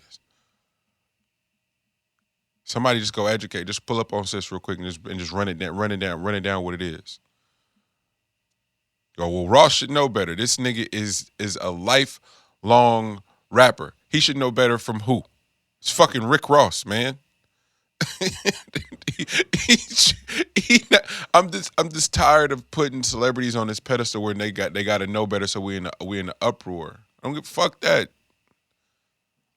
Now it's viral. He gonna leverage that into a bag, and it's gonna be all forgiven. And then what? He gonna make a joint, and niggas gonna act like that none of that shit happened. So stop pretending like you mad for that's two separate things are happening right here. We having the wrong fight, and it's a whole bunch of motherfuckers pretending to be outraged. I'm outraged. First of all, Black Twitter, don't nobody really give a fuck. Like I say it. I feel like I say it every week now. Coco, thank you for teaching me that the world don't give a fuck about your problems, so I don't be walking around here with an attitude and grown with my lip poked out. Like somebody give a fuck for real. These cops will still kill me. I know better than to go storm the Capitol and act like won't nothing happen to me. Like Niggas really be feeling like they outrage matter for real. This shit don't nobody give a don't none of this shit matters at all. And here we are talking about colorism. You don't know what you doing, sis. None of y'all niggas understand if we still fighting each other about that shit that don't have nothing to do with. Like that's the confusing part. That's all. It's also a difficult conversation because you're just talking preference. Because if we're talking preference, like if it's like I get it, I get colorism as a thing, I understand. But if that was a choice that was made, then Still none of my business. I got a platform, so I'm gonna spend talking about someone who's said that their preference is fair skinned women. Do you? However, have you seen some of these Nubian queens out here giving it up? That's what I was talking about in the Busted Challenge. Showing the fuck out. What's the Black Girls Garden over here? Oh my God, that shit is unfair. There's so much platform. Everybody got a fucking podcast. Everybody rapping. Everybody's an influencer, brothers. Use your platform to talk about the shit that you do love as opposed to being wrapped up in what somebody else's preference is. Let folks rock, man. Don't like this shit don't bother me. It's just a weird thing to be consumed with when we got so much opportunity and space to talk about what we do love and amplify what we do love. It's just weird. That's going back to like the projection thing, though. Like folks who's out there projecting like what they've come across without like factoring in all the different factors and the criteria for like what it is that you went through. You know what I'm saying? Yeah. You talk about some shit that happened, you know, in like your background. You got to tell the full story. Yeah. You know what I mean? Like, was it that you was choosing some ain't shit situations? Did you like what was the choosing process? What was your what did you go into it expecting? What did you hold? What was your level of holding accountability? What was the full situation? You know what I mean, and like if it didn't pan out, how did you operate in post that situation? Like, did that carry over to your next situation? So when you going into that, you got a certain level of irritation, certain level of like a bias. You just carrying that into. You just carrying that over. Are you carrying it over? You that's know what I mean? how like these goofy ass. Because it's goof. It is goof. It's a preference, albeit, but a preference based off color within your own race is silly. And there's folks that have a preference that is you. God damn. Like, God damn, that's a bar. That up real quick. That's a bar. There are folks that have a preference that is you, and you sitting here worried about who ain't checking for you. And it's niggas checking for you. It's by you. There's plenty niggas check like, hey there, lady, women's. Excuse me, I don't have time right now. I'm pissed. I'm pissed because they not checking for me. There's this colorism thing going on where nobody's talking to me like you're talking to me right now, so I'm gonna disregard it and talk shit over here. I'll talk to you in a second, maybe, if I feel like it. Don't catcall me. Okay, we gotta edit that out. That's crazy. That is crazy. Money, you tripping. Oh no. I mean, how else would you know if somebody likes you? All right. Yo, now we know what that is. Oh no. Oh. So we did have a podcast at one point or another. It's officially over. You know how black people can be racist? Shit. To pivot. Hell of a pivot, buddy. I don't know. That was a great one. You know how black people can't be racist? The Bay can't be biased. I'm gonna just go out and say it. There was a versus battle that took place. I wouldn't really call it a battle. I'll call it a landslide. Ashanti versus Keyshia Cole, and I got asked by some people I really, really respect what my score was, and I said I had Keyshia winning. My score was what did I have? 10-8-2, I believe, is what my final was. You did have ties.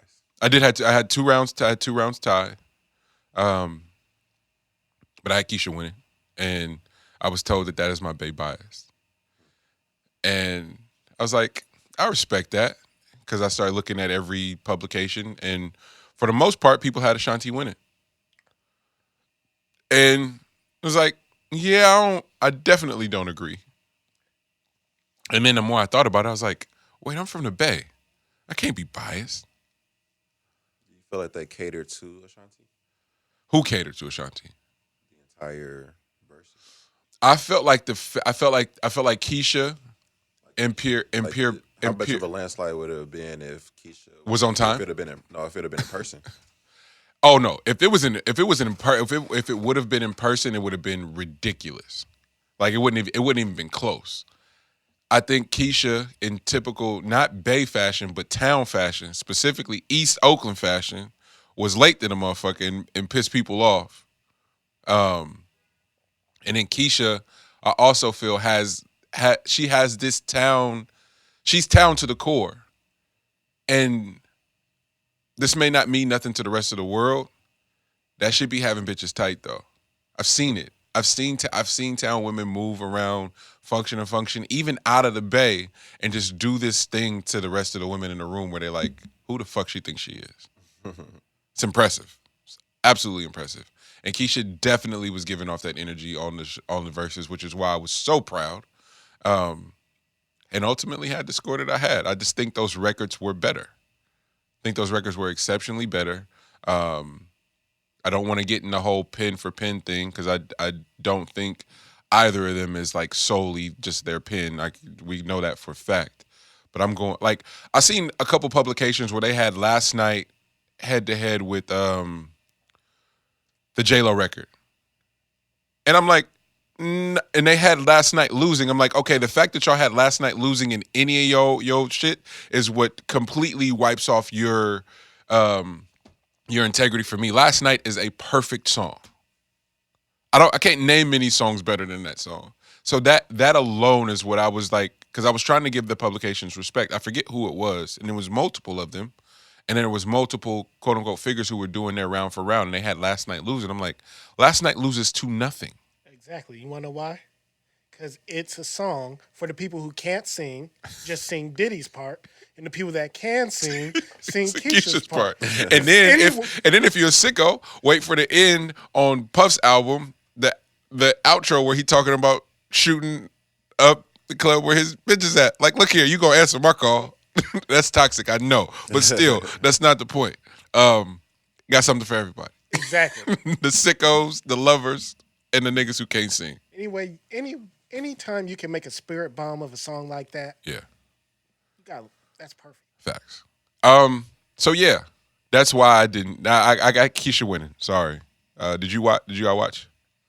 I watched probably like the first little bit, and then I stopped because I had editing shit. I had shit to do. I had a life. Gee, I know you didn't watch that shit.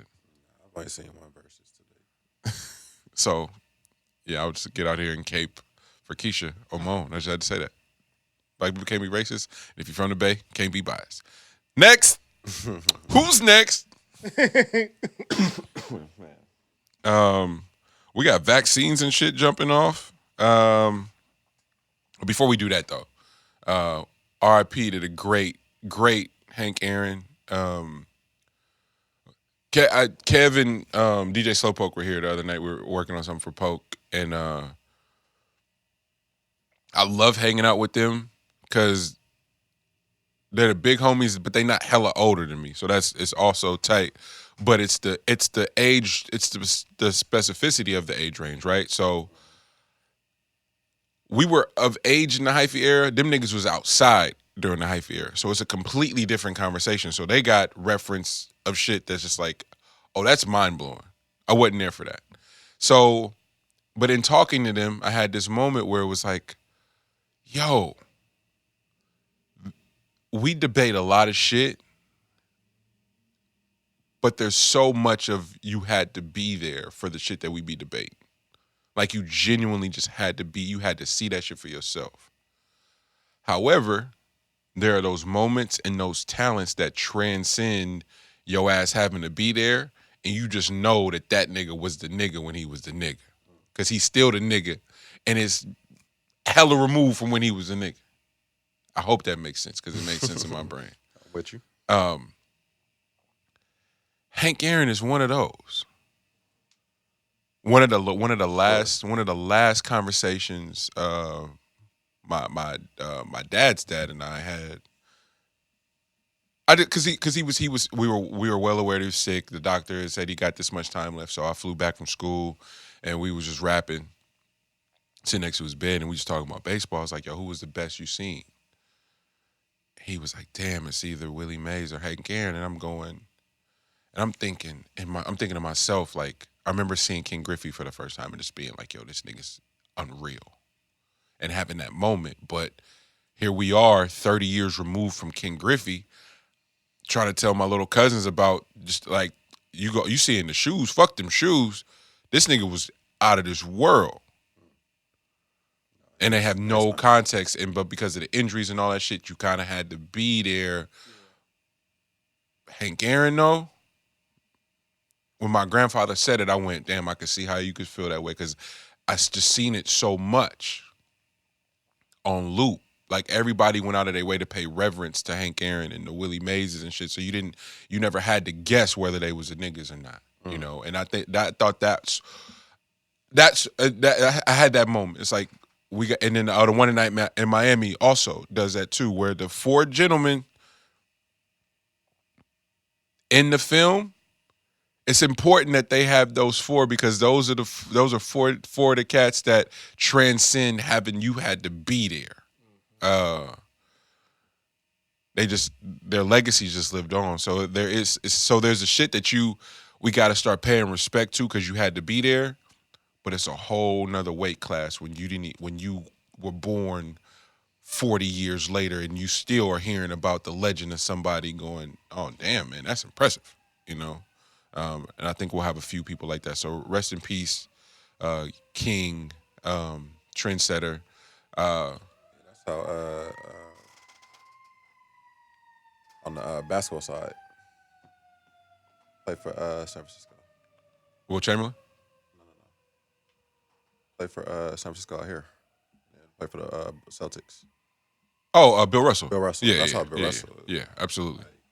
You just see how folks move, what they're about, like to the core. Yeah.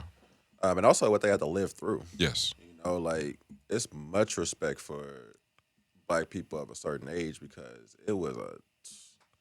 it's amazing the shit that they, like, what they were able to, what they endured and went through in order to get to being at that age. Yeah. You know what I'm saying? Like, most people in that area, in that age group, has some of the sickest stories in them, and they have a certain aura as far as, like, they don't take shit for a specific reason. Yeah. You know what I'm saying? Like, I think Bill Russell also went to Mac too, so so that's just to the core. Yeah. But it's like the whole thing of, like, just not taking shit. Like, it's a newer thing to be so far removed from what America actually is. Yeah. To really not know the history of it, and another thing for the doc, shit got covered up.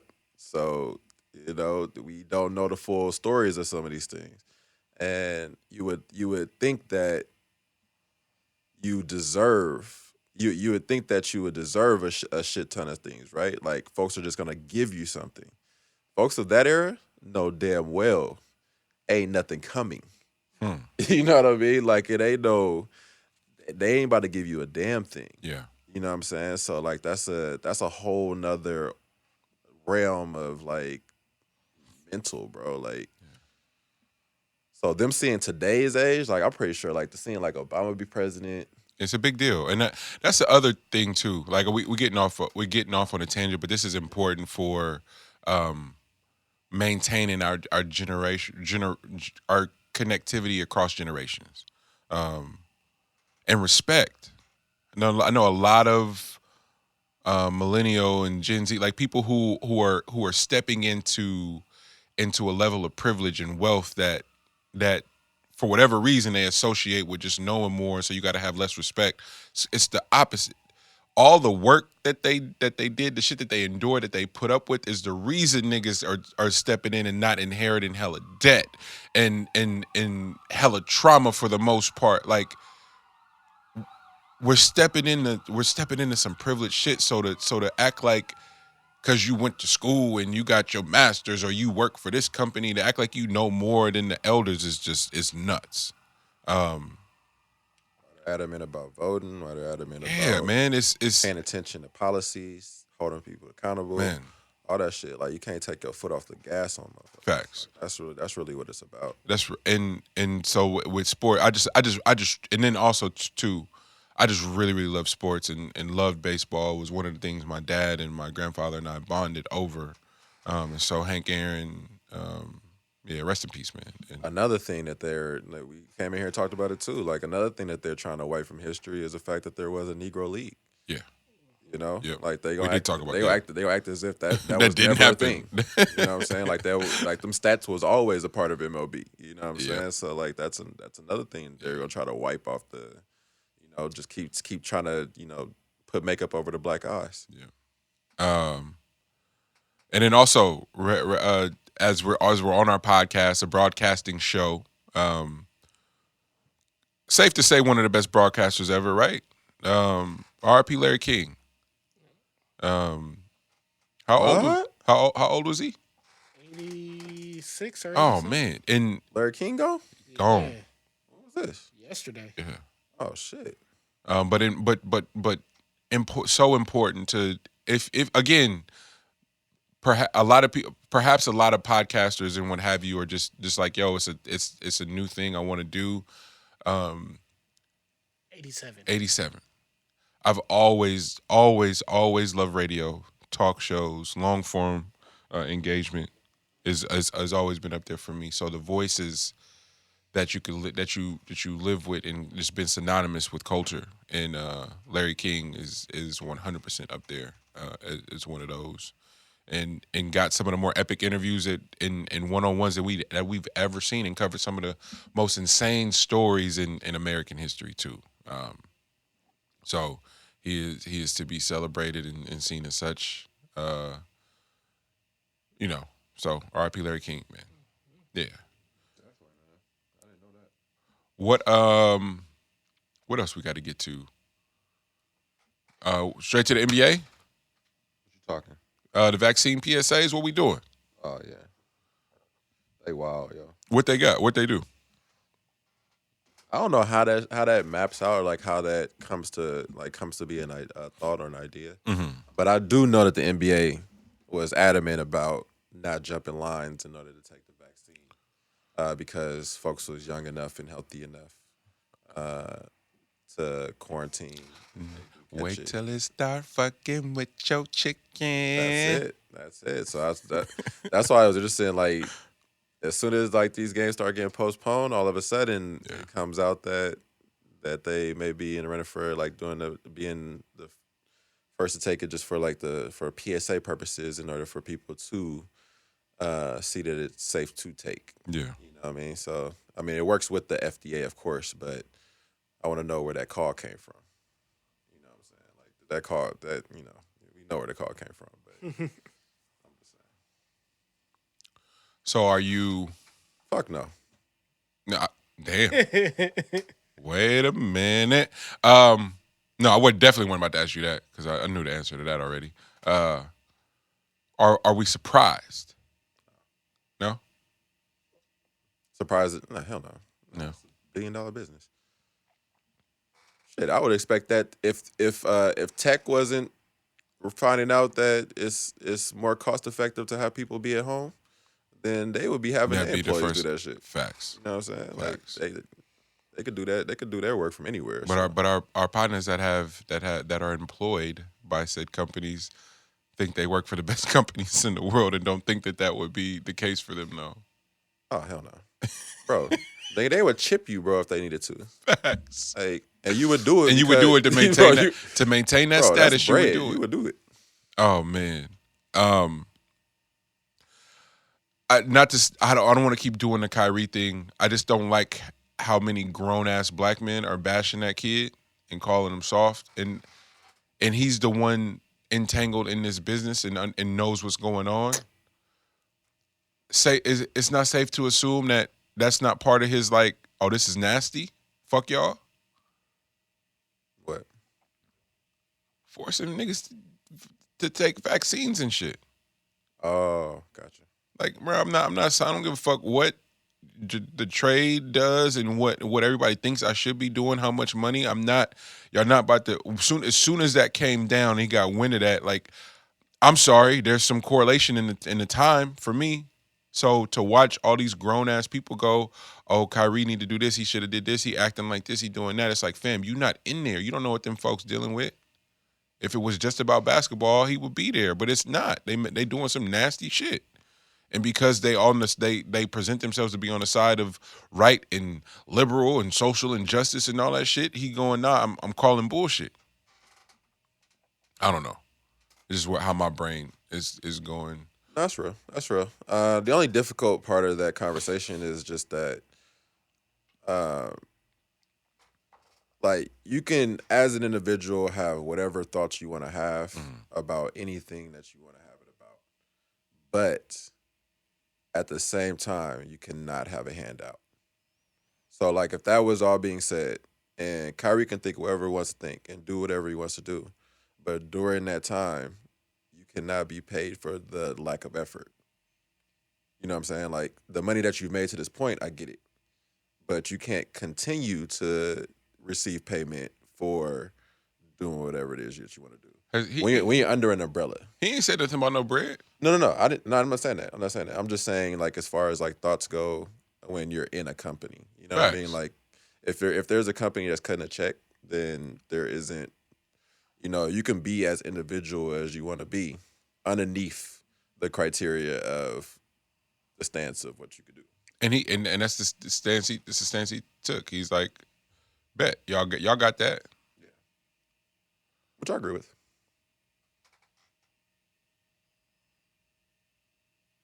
I'm with you. Not the yeah. The sports thing is strange. How we feel? As nachos. You had Detox 21. What you trying to prove, son? Hey man, said it's on the way. I just want to get the group vote on if you believe it or not. I said, maybe I didn't say. Did I say this on the show? No, I think I said it on the radio show, actually. But if you go, Dre's releases. Hold on, time out. It just really hit me. He said Detox 21 is on the way. Yeah. You got a picture? Oh. All the folks that supposedly has done work with it is in the studio. After the aneurysm, back in the studio. So that's what I'm... If you notice, anytime there's some controversy or some adversity, we get a record from Dre. Chronic, the LA riots was happening when that happened. 2001, what was his brother, lost something. Passed away, right? Something, yeah. And then this divorce, this aneurysm. Did he lose a child? He lost a child. He did. So I'm going... This is when he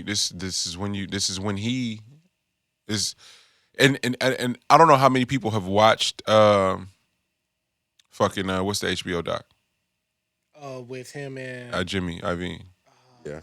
What is that called? I don't know why I can't think of the name right now. I try to watch it like twice a year, no matter what. Defiant Ones. Yeah. He goes, yeah, I've never been out of the studio for longer than 2 weeks my entire life. He's a lifer. Like lifer. And the reason I love that, and there's all kind of debates to be had in about the man. I don't want to let's compartmentalize right now about the man Dre himself. There's all kind of conversations to be had about that. Lifers to passions though are unique in just some functional shit. Hey man, your spirit's kind of low. You seem kind of depressed. What's going on? Ain't been able to create. Ain't even been able to just be around the music. It's like how do you listen to the same snare for 3 hours? I just really love the idea of getting the frequency right of the snare. It's little nuanced shit that you have a really hard time to explaining to people who don't share that similar thing. It doesn't have to always be music, but there is something to be said about somebody who was like, I love this, and I kind of tolerate everything else. Family, significant others, children included. Seriously. And again, this is not shooting a bail on the man. I'm just saying and hoping that at some point that's conveyed in his relationship or anyone's relationship where you go, yo, I'm really passionate about this. This is what my goals are. I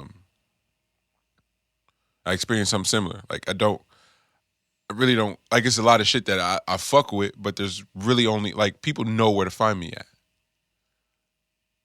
Like I really don't want to be nowhere but here, for real. And to pretend to want to be anywhere else, it's just unfair and it's not conducive to trying to force something. It's like, yo, I want to have this relationship. I want to be in this. I want to share this thing with you, but I also don't want you to be. Also want you to pivot or alter what that thing that is truly at the core of your happiness. It's like, all right, cool, I could, but it ain't gonna be the version of me that you think you want for real. Like, I don't think you're gonna like that nigga at all. I'm just putting it out there. So would you could you settle for less time with me, but to be able to maximize it because I'm doing the thing that makes me happiest. And it's probably a really selfish thing to ask in a relationship, but it's also probably the most honest. This is me personalizing this shit now. If y'all haven't gotten that, so yeah, if you provide a lifestyle, come on. For the most part, you okay. How much you really want to be around a person? Yeah, for real. Yeah, and so and that was the hard thing about watching Defiant Ones too. And again, this isn't about the men themselves. I'm simply asking a general question. Can you do both? And this is a question I had when Defiant Ones first came out. It's like, can you do both? Can you pursue something, have a passion for something, achieve whatever level of status or success you want to talk about, but also have family, love, and all that shit, and then not have it be one of those things. Dad's never around. We could be poor. That's an option too. We could not have shit, and then dad ain't shit. So which one? I don't know, and that might be hella shallow of me. I'm open to that, but I want to understand the new. So I talk about Morg all the time, but he is truly the barometer of success. He had an idea, he had an opportunity to act on said idea. It's kind of like Robert Townsend wanted to shoot the film. He did it. He financed it on his credit card. I watched Morgan finance renovating the restaurant on his credit cards and then proceed to work for 3 years straight, not pay himself a salary. I'm talking about 14-hour days, 15-hour days sometimes, most of the time. 7 days a week. Hey, man, you never around. What the fuck? Nobody better not say a word. You better than me, I'd lose it. Never around. You talking to me about time? You want something? You want to see me, my nigga? Come wait these tables if you want my time. You want to go on a date? Come make this dough. Cause I got a restaurant to run. You want it bad enough, my nigga. Come hold the light. Come wrap up some of these cables. Come sit and listen to a snare for 3 hours if you want to be with. This is my happy place. A date? Fuck out of here. I know that sounds crazy. I know it sounds crazy. But what happens when it all pays off and it all works? I don't know. It's something I think about. I mean, you can work a day in there. Yeah. I just don't think I don't think you should only be dating though. But you can work a day in there. No. You definitely can and you should work a date in there. But to have it be an ongoing battle with somebody that's been like, hey, and you as a significant other have more insight than anyone else as to what is going on. Like, yo, everything I have, my last, I put into building a studio and being able to tour last year and the pandemic happened. Ain't there, if I don't dedicate all my time in here, then it was all for nothing. I got to get it back. See, can we just start there with the basic economics of it before we start talking about feelings and emotions and shit? This is just the economics of it all, my nigga. I'm outside with it for real. If we could start there, then it really ain't nothing to talk about. I feel like, or am I bugging? You're right. But I think it's two conversations though, because It's two separate. Okay. Yeah, because I think the conversation you're having is the work that it takes, the work that you have to put in order to get what you expect out of life. Got you. Like I think that's one thing, but there's a whole nother side of this coin of like people that are workaholics. Yeah. You know what I mean? Like people that do not have a balance whatsoever. So that tends to have a lot of other things falter, and that's where a lot of these type of conversations come in, like as far as like the family aspect of things, like what they're not receiving. Yeah. And that's usually just has to do with presence. Like it's not always the amount of time that you're spending, because I don't think they're talking about spend 24 hours a day with me. What they're talking about is that the moments that you do have with us, be present here. You know what I mean? Like show that you're actually there. What people tend to do is that they're so focused on work, and work controls their every being. Like every fiber of their soul is work. So when they tend to be around family, they're still fucking working. Gotcha. It's like, bro, did you not just leave work? Like, did you not just X out time to go on fair. a trip for you to then bring your laptop and still be fucking working? Nah, that's fair. That's fair. And the fucked up lesson I had to learn was like, my nigga, we did all this shit, and you still over here making these weak ass beats, nigga. Turn that shit off. Oh my God. No, that is like, if you're gonna unplug, but don't do both. You're that I 100% got to give it up. And you definitely need to unplug in order to have a different angle.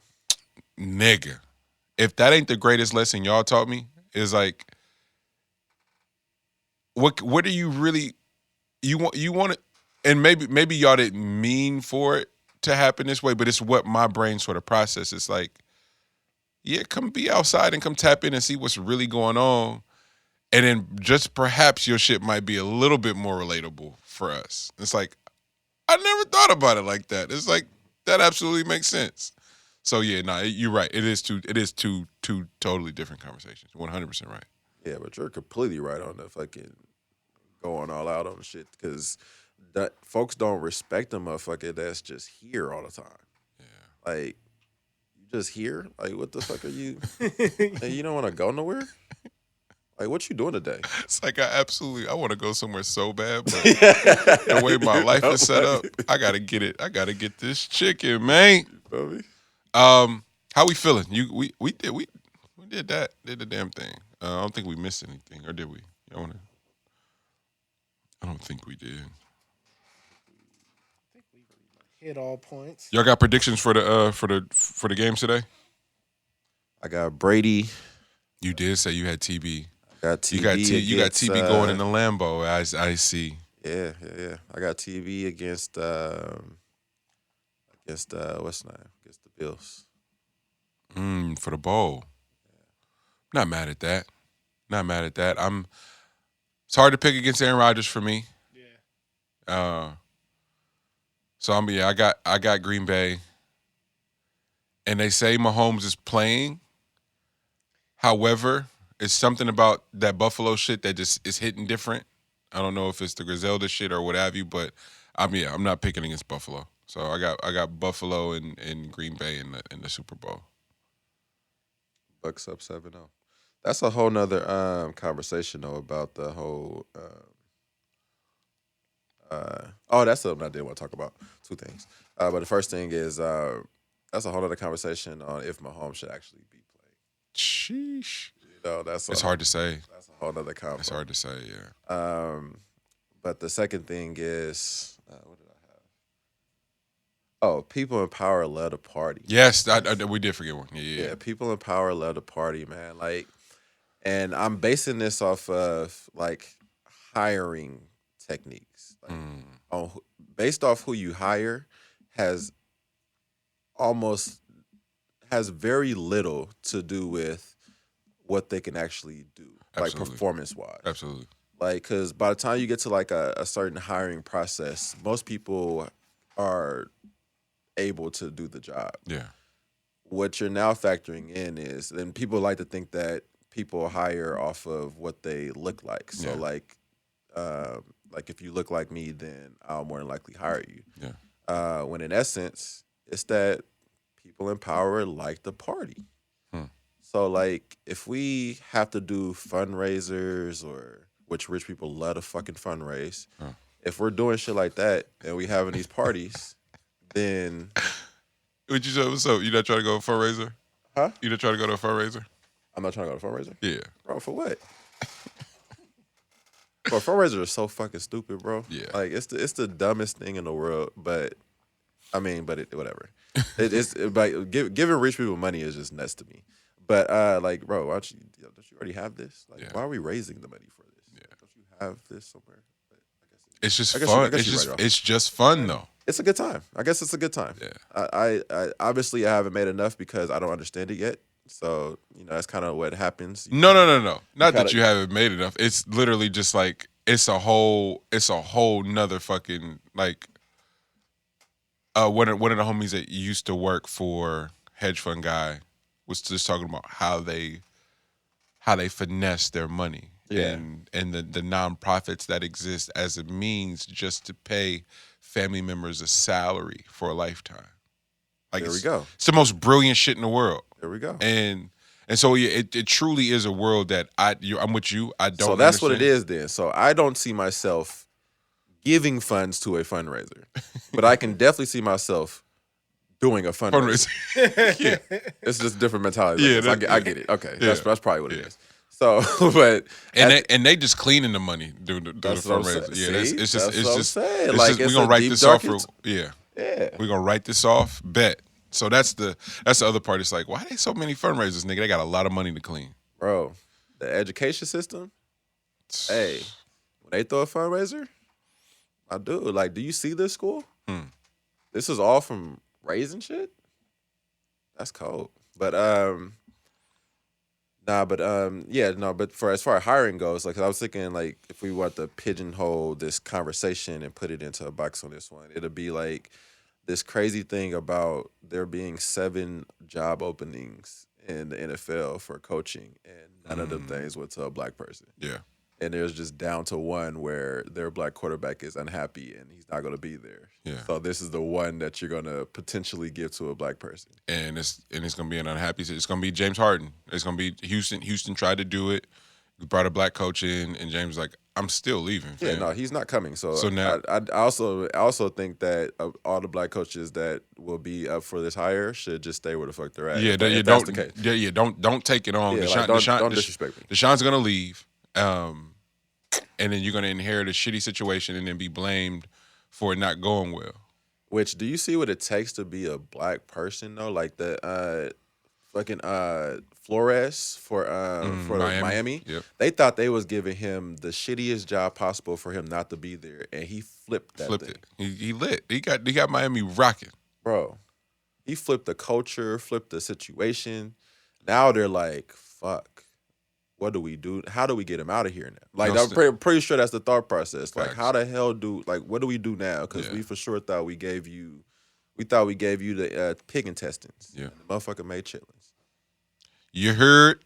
But but I was saying that to say like the reason for these things not happening though is that when you do these parties, how you gonna have this black dude come? Like, first off, he thought about this thing multiple times on how he can get out of it.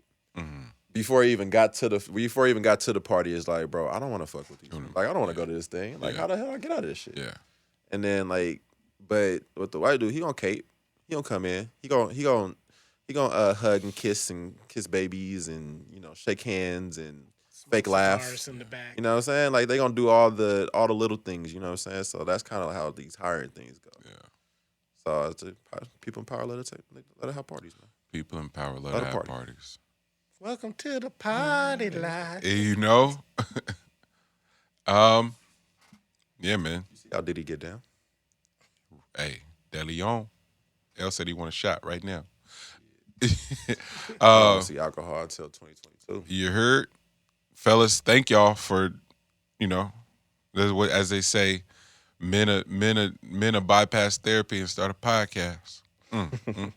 Ain't that something? That's something. Appreciate y'all all for tuning in. It has been another episode of we should probably do a therapy pod. We should. I can get one of the. Oh damn it! But it's not. That ain't client privilege. Doctor patient. Well, know what I think? Huh. We should talk about this after we press stop on the record button. Got it. Got it. Hey, that's why you produce. Hey, it's been another episode of Meet the Brave. We'll see y'all next week. Love. Yes.